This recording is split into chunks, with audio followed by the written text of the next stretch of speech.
everyone. My name's Amanda Flower, and I am here with my good friend, Annalie Huber, and we are here with Barbara's Books in Chicago to talk about Anna's newest release that came out, was it August 30th? Yes. A Certain Darkness. So it hasn't been out very long.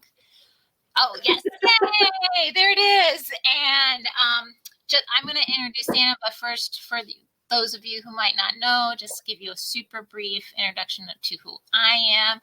I'm also a mystery author that writes for Kensington and Berkeley. So Anna and I are publishers' sisters, double sisters. Does that make us publisher twins? I don't know. And for Kensington, I'm most well known for Amish mysteries. So I write the Amish Candy Shop mysteries and the Amish Matchmaker mysteries. And then this September, on September 20th, my first historical mystery, because I Could Not Stop for Death, comes from Berkeley, and Emily Dickinson is the sleuth. So if you go to my website, amandaflower.com, you can find all the goodies you can get if you pre-order. And then I will also be doing a book tour, and Anna's going to come to a bunch of my events in person and virtually as well. And you can check those out and listen to us again. We might say something. It's really good. So be sure to really good.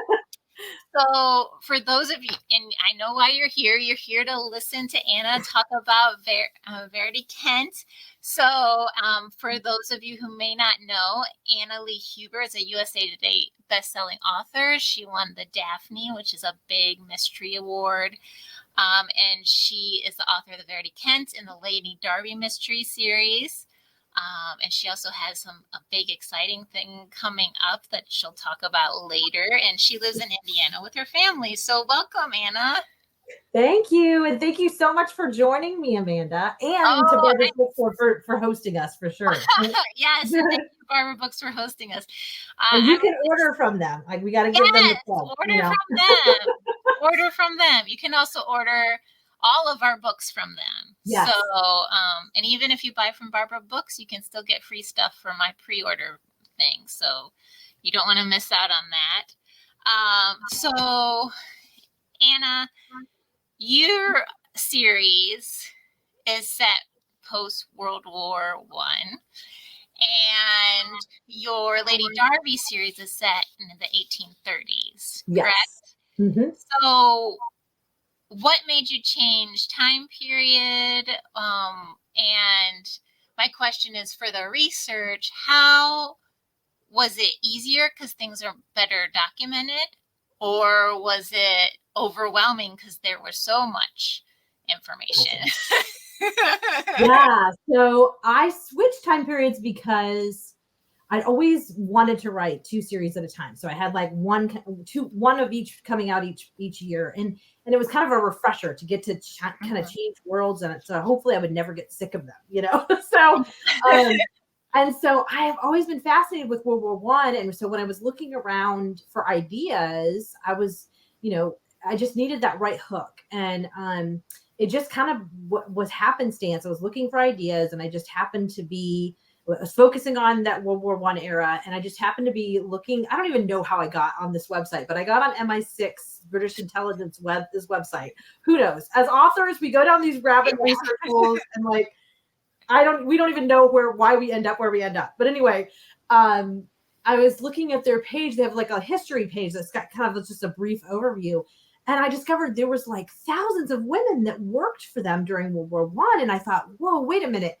I knew about World War II. I mean, most people do. We know about Bletchley Park. We know about the resistance networks in France and other places, and all the women that, recently, especially, they've been in the spotlight. Mm-hmm. But for World War I, when you think of female spies, all you can think of is either Mata Hari or, which, or Edith Cavell, the nurse, and so I was like, wait a minute. And so I started doing research and stuff, and they declassified all of this information in the early 2000s. And that's how this all came out. Yeah. And there was all these women that had worked for them, and then they were told to go home and keep their mouths shut. And they did. And so then when these documents were declassified, there was people that were finding out their great grandmother had been a spy. I mean, it was kind of amazing stuff. And so I thought, wow, this is a great angle for my heroine. And what a great way to get to explore a lot of different things that you wouldn't otherwise. And I got to shine a light on these women that were really amazing and never got their due. So research wise, I was really nervous because it's more modern. So there's a lot more material.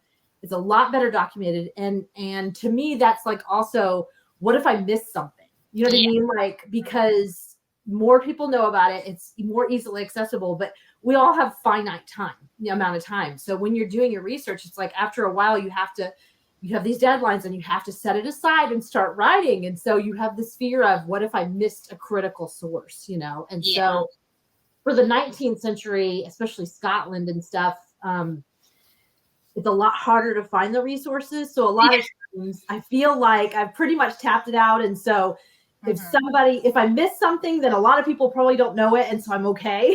You know? But with World War I, and 1920s, it's trickier. I feel a little more nervous about that. But the longer I've been writing this series and the more research that accumulates, the more comfortable I feel with the fact that I've gotten it all, hopefully. So no, I can understand that. For my series, writing out Emily Dickinson, so much of her stuff was saved, and it's just, there's no way I could read all of her letters. It's daunting. Yeah, I did read all of her poems, but I can't say that I 100% absorbed what each one meant because some of them are pretty arcane.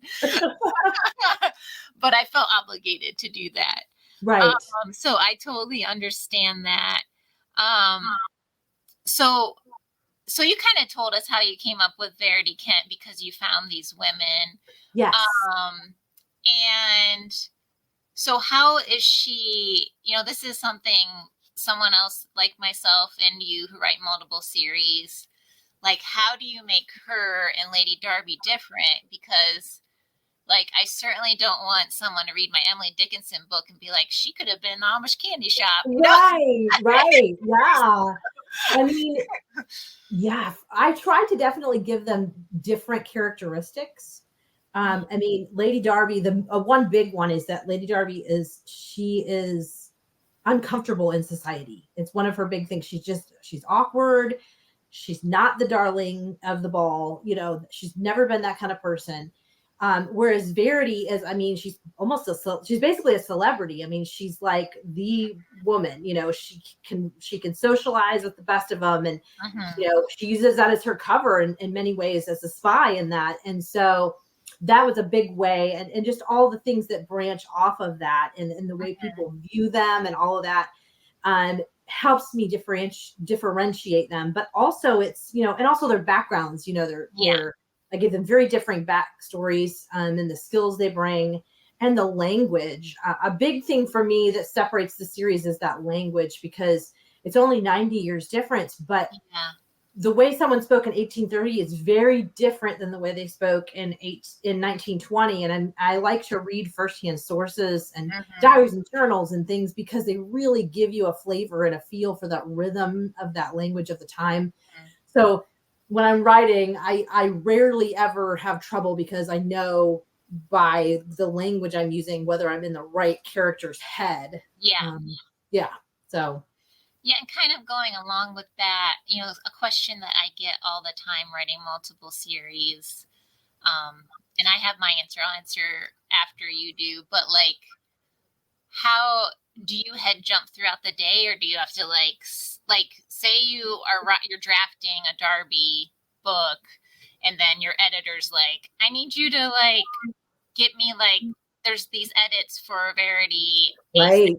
Do you head jump in the day, or do you what do you do if that happens? Yeah, I mean, that happens all the time, right? When you're writing multiple things, I mean, because you turn something in and you wait months for feedback, and so you're already on something else. And so, for me, I never draft a first draft more. I never draft more than one for first draft, the book. So I just could not. I don't know how somebody could do that. I just don't think I could. But copy edits and production edits and line edits and all those kind of things, definitely they're all coming at different times. And so for me, I'm trying to think. I think usually for like major edits, like line edits or copy edits, I like will stop and devote like a set number of days to doing that.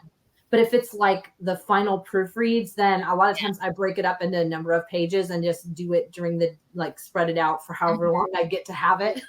So because it's the last draft, so it's not, you're catching just last minute things. So, and I usually am okay doing that. But yeah, otherwise I try not to head jump throughout the day, I guess. But I mean, stuff happens and sometimes you have to. I mean, so yeah.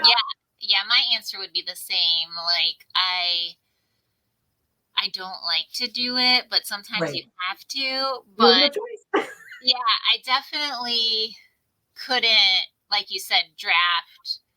Like I couldn't be like drafting an Emily Dickinson book and be like, oh, I'm gonna go write a couple chapters of like an Amish book. It'd be like what? I know, like my brain like can't. And it would take so long to get switched into the different gear that it would be a waste of time. Yeah. And I think in general too, I don't know about you, but like I write better. It's probably not super healthy, but I write better continuously. So like it's better for me to have 8 to 10 uninterrupted hours writing as opposed to be like 1 hour a day. And I know people do that. Like they'll sit down at their computer at 9 and like it's 10 o'clock, 11 o'clock. I'm out. And I'm like, I guess I just have to really get into it. And I need an hour just to like remember who these people are. For me, I like to write.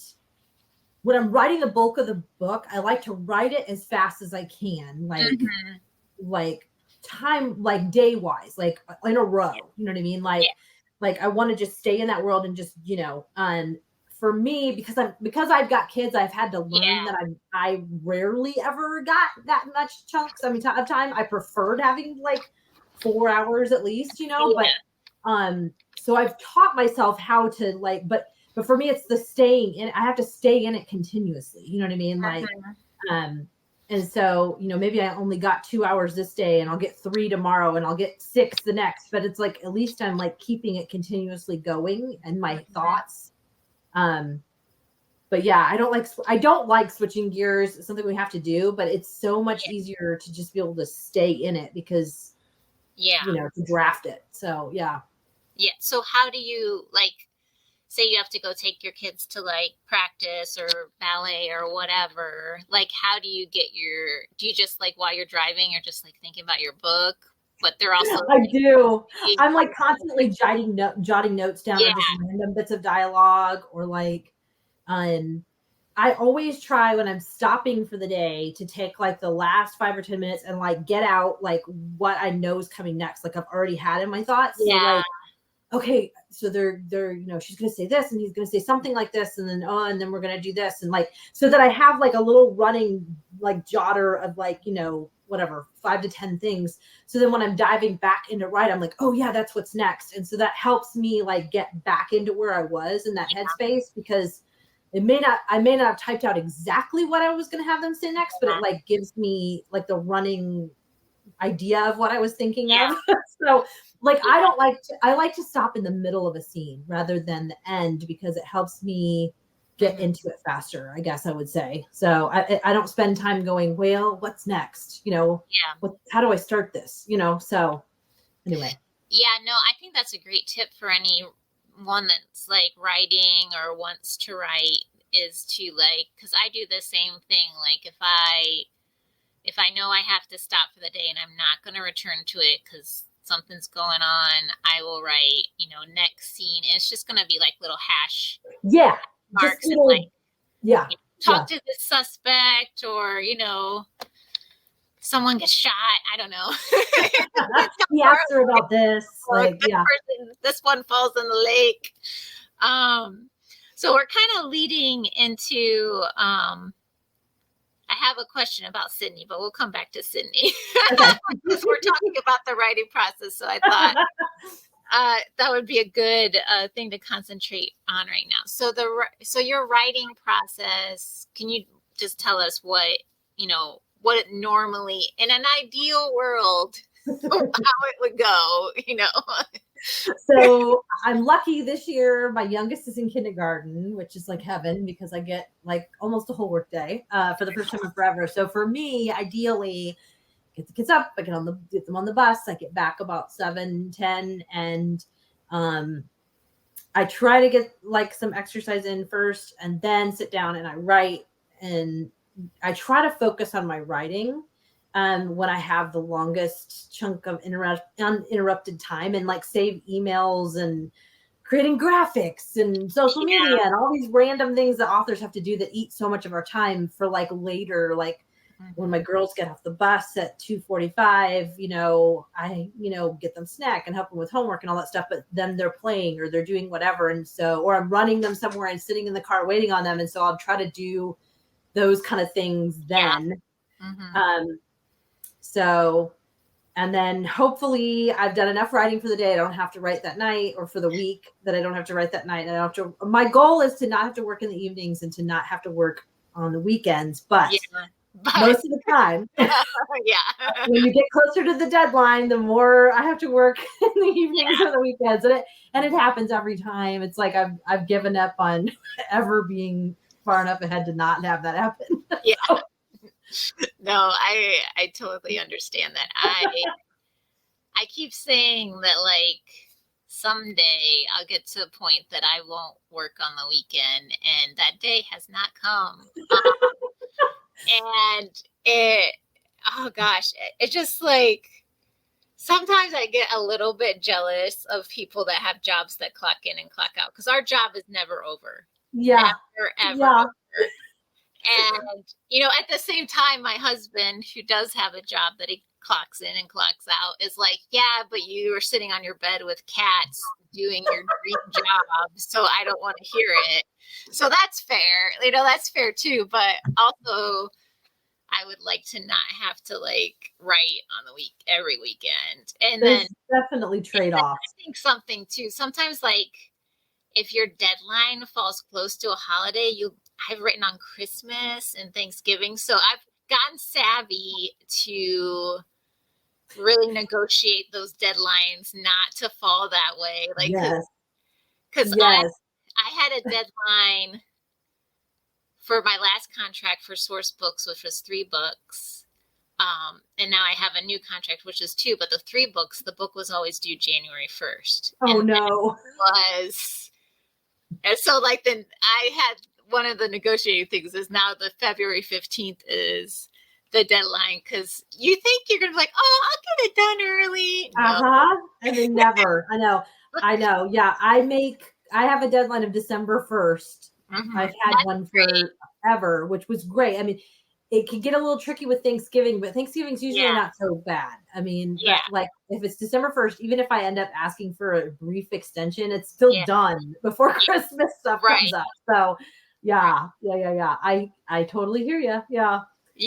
So that's something you learn when you're in this biz for a while. Because at first you're just like, I'm just so glad I have a contract. I know. I'll take whatever day. I'll take whatever. Do you want to get me for Christmas Day? That's fine. And they're not reading it. Like, I was telling my husband, I have a deadline that's right after BoucherCon. It's we're both going to BoucherCon tomorrow, which is the biggest mystery convention. And my deadline's September 15th. And I was like, I probably could get a few more days, because last time I turned it into her, she didn't read it till February. Like, I feel like saying, like, I was out there hawking your books, is a good enough reason. And most editors and stuff are they're good about stuff like that. I mean, they understand. They understand. Yeah. So, yeah. I can't imagine how many books that they have to read. And I know. Not for pleasure. Like, neither of us are, we read for pleasure too. But, like, when we're doing these books, like, when we read it 400 times, like, it's not fun anymore. Like, right. Okay, so let's get back to the series. So Sydney is Verity's husband, and I have a love-hate with him. That's okay. A lot of people do. Okay, like so I have to tell you, I read the first book in early June, and actually I listened to it on Audible while I was drywalling our garage in our new house. So it's like it kept me from wanting to jump off the ladder because money is like the most terrible thing. And we're so like cheap. We're like, we're gonna do it ourselves. Oh my gosh. So I'm like, and the garage walls are 12 feet high. So I'm on a 10-foot ladder. Wow. And I'm pretty tall, so I could reach and stuff. So she kept me from throwing myself off the ladder. So first of all, thank you. That was great. That's a great endorsement. And then the other thing is, like, I hope I'm not giving anything away to anyone. Oh, it's okay. By book 6, it's totally fine. Okay. So I was convinced that Max was Sydney, and he got blew up, and there was some like face reconstruction kind of thing that happened. That's why he looked different. So, so then when Sydney showed up, I was like, "What the heck?" And then at the same time, I was kind of miffed at him because of what he did to her. So, can you just explain what he did? And where's Verity now in book 6 with him? Because the timeline of the story, another thing I mentioned to you that I was surprised, it's really tight. Like from the first book to book 6, I thought we were going to go like, now it's 1925, but it's not. It's like 1920. It's not quite 2 years. Yeah. How did you come up with that? And were you ever tempted to make Max Sydney like at some point? So when I first, I was not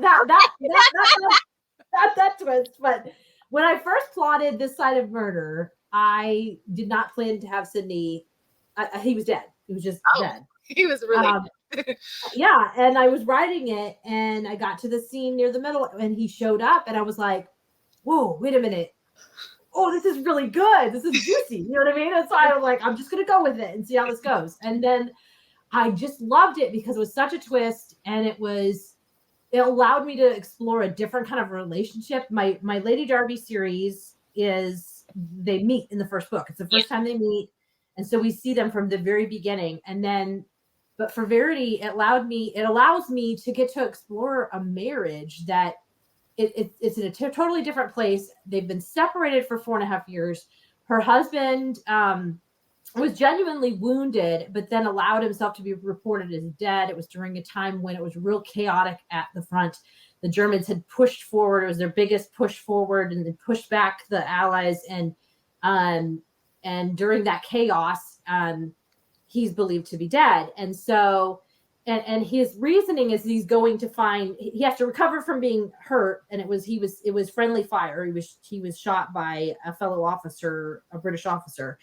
And so he's fearful for his life first, but then also he wants to catch this traitor because who knows how many men died from his company because of this. So there's a whole reason he does it, but he has to keep it secret. He keeps it secret from Verity. She believes he's dead, and she's grieving him horribly for almost 1.5 years. Mm-hmm. And then all of a sudden, in the first book, he appears. And so it allowed me, and of course, she was a spy, and she's keeping all that secret from him because, intelligence agents were not allowed to share. I mean, there was the Secrets Act. So her family, no one knew what she really did unless they were an intelligence agent that worked with her.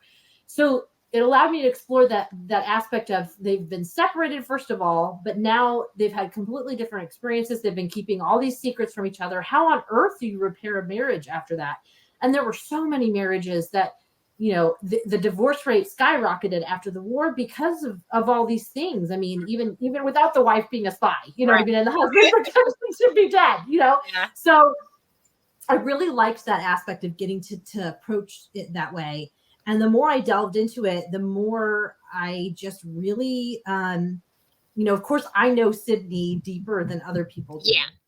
And, to me, the fact that in this book, it's really critical. We finally get to learn some of the things that Sydney's been keeping secret, because the soldiers who came back from World War I, they didn't talk about their experiences. Yeah. They kept it a secret. They went to war to shelter and save their families, and they didn't want to expose them to the horrors that they had experienced, and so they didn't talk about it. That was part of the disconnect for all the soldiers coming back and the families, and why divorce was high and all these things in psychology. I mean, you didn't go to counseling. It wasn't, like today, PTSD, it was shell shock. I mean, a lot of times you were considered just a coward. So, that's the era they're living in. And so he wouldn't have talked about it. It would have been really unrealistic for him to open up sooner. And the fact, I basically break him almost in this book in order for him to be able to share it with her, And I mean, which was gut-wrenting for me to write, but I knew that it had to happen. I knew that it was coming, and a lot of everything being set up. And so it's one of those things that, hopefully if you ever go back and read the other books in the series, you can now, with that hindsight, see, oh, wow, this is why he was doing this, or why he was keeping this a secret, or why, and of course he makes the decision, we're human. We all make mistakes. He makes this decision that catching this traitor is more important to him than possibly his marriage at all, but you have to realize he's been in these trenches for 3.5 years, whatever, at that point, seen countless men die in his command and been through all these horrible things. So it's way more realistic that he would want that revenge and that, and for his friends, than that he would be invested in saving the marriage, even though he does love his wife, So, and in the first book, we see that he comes around, he makes a different decision. But still, I was like, if I'm going to go there, I've got to be true and realistic and really dig deep and let him be this flawed person, and maybe people won't like him. And I will say that first book, it was so like very 50-50. There were so many that were like mad. They wanted to go with Max. And it still stayed that way. There are still people who feel that way. It's gotten more and more people have come around to Sydney, I would say, just because they've gotten to know him better, but there are still holdouts, and that's okay. And I'm at first I was like a little worried about it, and now I'm like, I'm all right with it, because it just to me tells me that they're being real and authentic, because it would have been easy to make Max, all of a sudden he's this bad guy. I mean, but he's not a bad guy. He's a good guy, and to like make Sydney do this shining thing that would eclipse everything. I'm like, but most people, I mean, that's not how the world works. You know what I mean? So, so for me, it's digging into that psychology. It's getting it right. It's, and all those things. And Verity loves Sydney. She's always loved Sydney. And so for her to want to give that marriage a chance, I mean, she's invested in it, so she's trying. So, and she's made her own mistakes. Yeah. And that plays into it also. And so that also plays into her ability to forgive him, so, even though they, it's still rocky, but it's much more repaired than it was, for sure. Yeah. I mean, I could, there's like certain scenes in this book, like when she sees Max for the first time, like early on in the book, and she kind of alludes to like how she felt about him in book 1 when she thought her husband was dead. And, I mean, that must feel awkward for her. Right. I mean, it would be, right? I mean, all of these people are great, are wonderful people. They have the best of intentions, but you still end up in a really awkward, the choices that were made. Yeah. No, but I mean, like I said, it's a love-hate. Like I was like, why did you do that? But like, he's such a good character that like, I care about him, and that's your goal as a writer, to make the reader care. Like, you want to evoke some reaction. Yeah. So I care about them, and I care about their marriage, which is why like I get irritated with what he did. So it's a good thing. It's a good thing. People are invested. So why don't you tell me what's next for Verity? Are there more books? And can you tell us like what year even, or what the next book might be about? Sure. Yes. So there are at least 3 more Verity Kents coming. That's awesome. Yes. So 7 through 9. Book 7, there will be a bit of a delay, which I'll explain about in a little bit. But so the next one will not be out till 2024.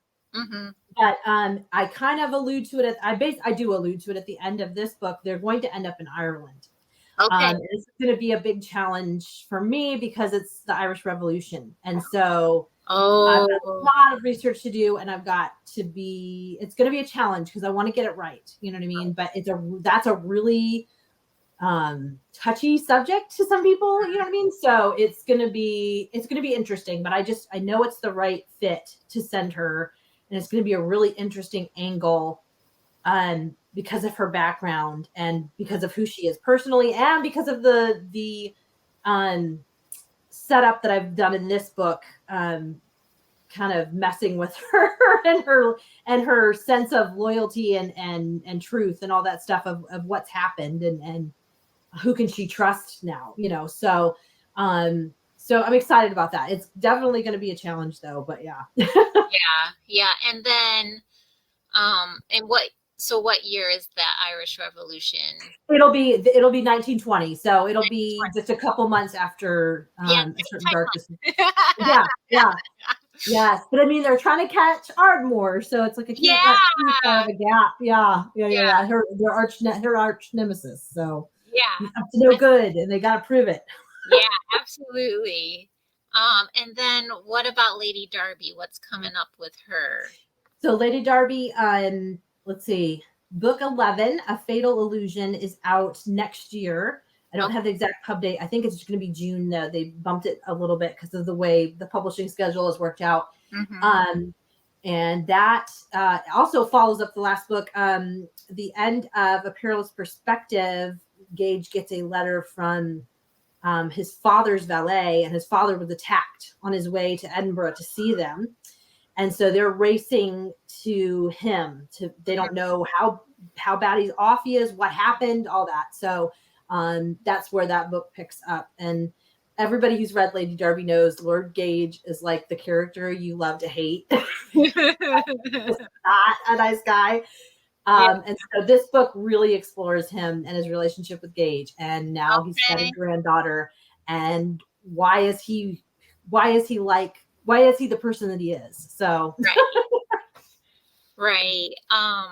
And so I guess that's a good question too, like just a little bit more about Lady Darby. Was it a hard decision to give them a daughter, like, with them like out like solving crimes and whatnot and being in danger? Like, it just felt like it's tricky. It makes the mysteries definitely trickier, but it felt right to do it because I read tons of historical mysteries. I love them. And there's multiple series that are 19th century set.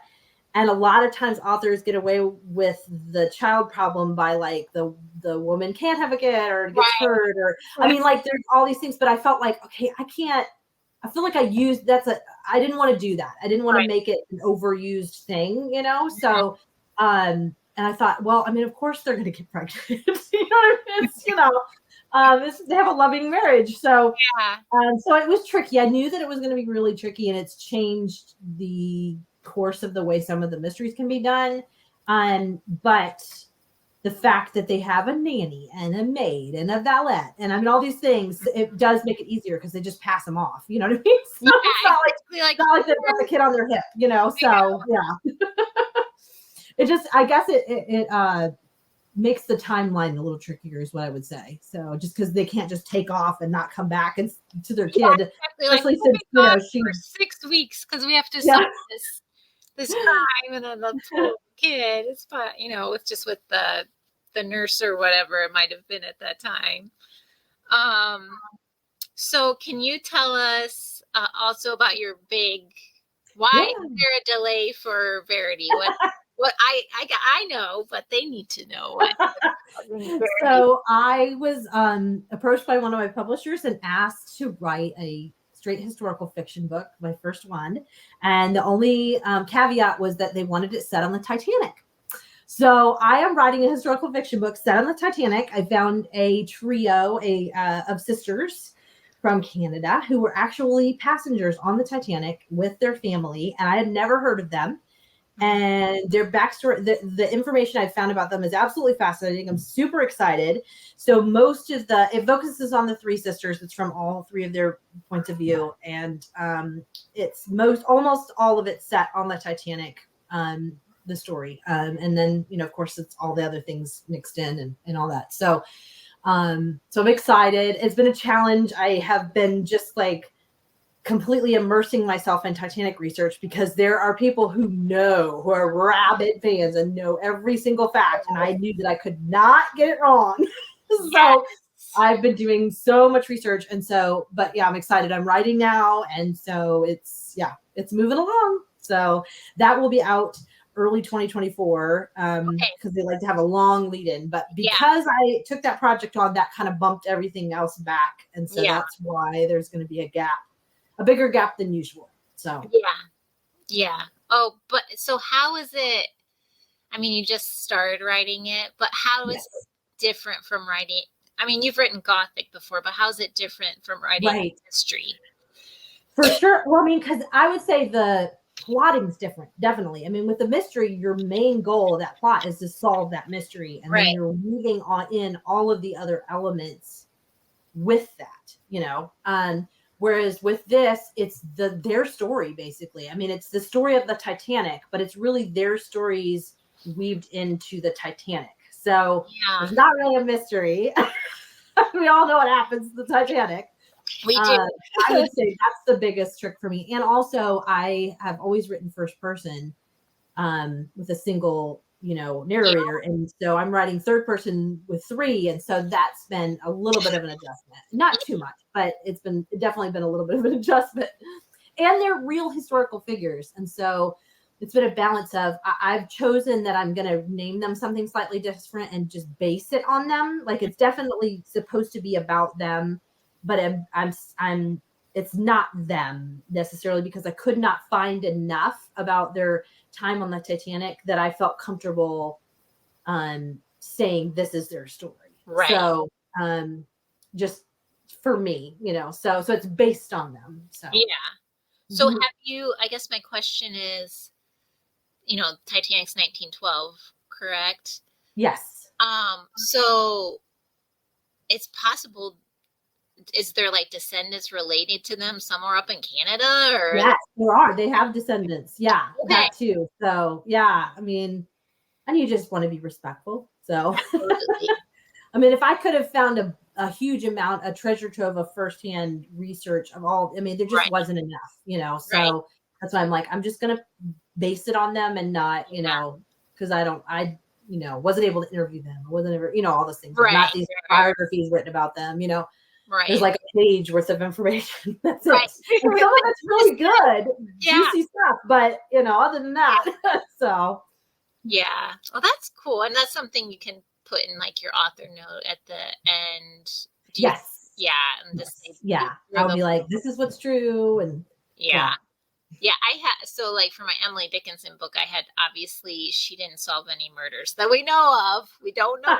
She could have. But at the end, like in my author note, I like in one of the scene sheets, ice cream from the first time for an ice cream shop. And that did happen at that time when she was in DC. And it was the whole time when she was in DC, they went back to the ice cream shop every day because it was like, so like, oh my gosh, like ice cream. And we didn't turn it, like in her kitchen. So like I said what was true and things like that. But as far as we know, she didn't solve any murders. I couldn't find it. And I feel like it would have been documented because she was so deep in her letters about everything happening and, like, oh, by the way, I'm a detective. So does anyone out there have any questions? You can pop on into the question box on the right side of your screen. I just want to put that out there. I don't see any right now, so we can definitely keep talking, but there is one. It's in the question thing. It says, okay. They want to know where they should start. They said you're a huge fan of you, Amanda. Oh, okay. But I haven't read any of mine. Where should I start? It depends. I always say if you like Jane Austen, the Brontes, Sherlock Holmes kind of thing, I would suggest starting with Lady Darby, which the first book in that series is The Anatomist's Wife. But if you like Downton Abbey and Agatha Christie and Great Gatsby, that kind of stuff, I would try with Verity Kent. And the first book in the Verity Kent series is This Side of Murder. So that's a great question. Thank you, Pat. And thank you for loving my books. I'm so excited. So what is coming next as far as your book tour? Like, where can people see you in person if they might be, listening and they're nearby and things like that? So we'll both be at BoucherCon, but most of the stuff there will be people that's registered. So, yeah. And then, gosh, what's next? Oh, I have couple other virtual events in September, but you can check my website for those. And then Amanda and I are actually going to be appearing at Joseph Beth's in Cincinnati and Columbus, Ohio, Book Loft in Columbus in October. So yeah. I'm sure they're both on both of our websites also. So yes. Amanda, you should tell us a little bit. I guess you have said a little bit, but do you want to give us a little about the Emily Dickinson? Is that your next one? And your other one that just came out is Peanut Butter Panic, right? Yeah. So Peanut Butter Panic. I do have. I told Anna I left her book at my farm, so I'm at my house. Totally fine. Mine's over here. Yeah. You have, but Peanut Butter Panic came out.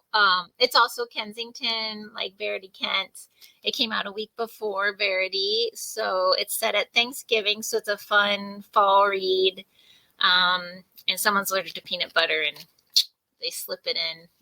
And of course, the pig Jethro is the star of the show. That's why they put him on all the, the thing is, he's not even my protagonist's pig. Like, it's her boyfriend's mom's pig. So, like, I have to think of the most complicated ways for the pig to end up at, like, especially in the climax scenes, like when you're finding the killer, like, how do I get the pig there? I'm like, oh, Juliet, the pig owner, has to go. She's a pastor's wife, so she has a deacon's meeting or something or other, so the pig can't come. So Bailey gets the pig. So that's my challenge. So Anna's challenge is, all this historical stuff, but mine is, how do I get the pig in? So, and then I love all my books, but right now my favorite is Because I Could Not Stop for Death. And look at that cover that Berkeley did. Beautiful. And I may or may not have got my nails to match. I love it. So, because I figure I have to hold it a lot during the speed dating at VoucherCon. So there you go. I was like, I could write that off, right? It is the first in the Emily Dickinson mystery series. And it involves Emily's, in real life, her maid's name was Margaret, and Margaret's in the book, but I gave her a second maid in order to have her be like her Watson. So Emily, if you're imagining, is like the Sherlock Holmes character, very cerebral, very, thinking about the mystery. And Willa, my maid, her maid, is just kind of documenting and also kind of like wondering what's going on all the time. She's fumbling through, but Willa's brother is killed, and she confides in Emily, and Emily decides they need to find out what happens. And it turns out that he was murdered, and it's tied to the big things going around in 1850. So, of course, involving the Underground Railroad.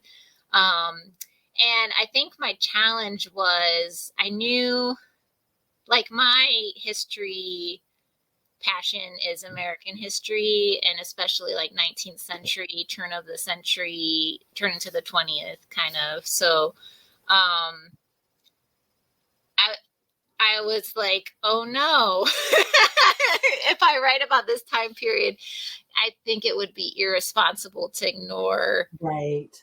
the elephant in the room that was in the 1850s. Like every political decision somehow was tied to the economics of slavery, you know, as far as Washington was concerned, and how to keep it going, or, you know, abolitionism and things like that. So it was a little scary, but I'm really excited, and the reviews have been good, and I'm grateful because my publisher and my agent hired 2 different authenticity readers to read it and give notes about the slavery aspect and that sort of thing. So we did our very best, and I'm so excited for people to read it. And it comes out. It's wonderful. It's wonderful. I read it and gave a quote, which was so kind. Oh, yeah. And good. Yeah, so I'm really excited about that. Oh, I see another question in our queue. Okay, so Susan asks, Anna, in the Three Sisters Titanic book fiction, she asked if it was fiction. Yes. Were you set on writing the story on actual real people? So I think you kind of answered this, but yeah. I mean, the whole idea for it came from that there really are 3 sisters that were on the Titanic.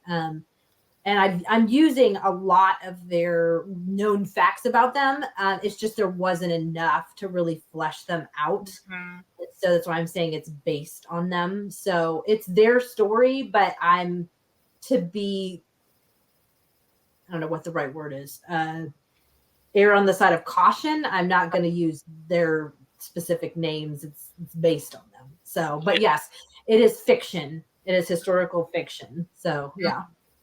But there's a lot of nuance. I mean, you would think you could say, oh, well, it's historical fiction, so you should be able to whatever. But yeah, there's a lot of nuance to all of this stuff. So yeah. Mm-hmm. Yeah, I would agree, because when I kind of transitioned from writing cozy my whole career, and then I wanted to write this historical mystery, that was a big concern for me, like, because people that love historical fiction like they know their stuff, and they know if you choose the wrong button, if you so like I don't know about you too, Anna, like I'm currently writing the second in the Emily Dickinson mysteries, and what I end up doing, like probably every 3rd page, I'll write like a phrase, and then I'm like what was you have to look up the etymology. Yeah. Oh yeah. Because I was good. I was the phrase I wrote, and I had to take it out because it wasn't time period, but I was like, someone called someone like a Yankee Doodle, and that was it, you know, until like 100 years later. And I was like, that sounds like that might not have been there then. So I was like, right. You know, I know it's crazy. It is crazy. The resource I use the most is an etymology dictionary. I'm always looking up words and phrases, and I mean, and it's crazy the things that don't catch you. That's what you think. Surely this word's been around for whatever, and then it's like 50 years old, and you're like, oops, you know. Yeah, and that's really something that our publisher depends on us, like, to know, like, as historical fiction writers, like the copy editor might know all the grammar, but they're not going to search every word, every last word. I mean, they do every once in a while. They'll catch something, or they'll question me about it, and then I have to like re-research. Right, no, it's right. You know, like have to but yeah, it's this. What gets me is the stuff that nobody. I mean, like sibling. Yeah. I can't use that in Lady Darby because it's wasn't like 1903 or something like that was the first time it was in use. So, but I mean, who would have thought you couldn't use sibling in 1830? You know, right? Yeah. So. Yeah, that's so interesting. Yeah. So we just want to thank. Is there anything you want to add, Anna? No, this was great. Except thank you to you and to Barbara's Bookstore and everybody. Yeah. We and just everybody for coming. thank everyone for coming. Thank you, Barbara's Books, for having us and letting us talk about our books and learn more about Anna's books. And please go to our websites to see where we're both doing a lot of stuff this fall, a lot virtual. So I know we're doing stuff with Murder by the Book. And you can order from Barbara's right here. So order from Barbara's Bookstore. And again, if you order from them before the 20th and register on my website, you still get a free gift for the pre-order for Because I Could Not Stop for Death. So if you want a very coveted cat keychain, this is the time to strike. That's what you'll get. And please order Anna's book as well, Darkness. And thank you again. See you all soon. Thank you so much. Bye. You're welcome.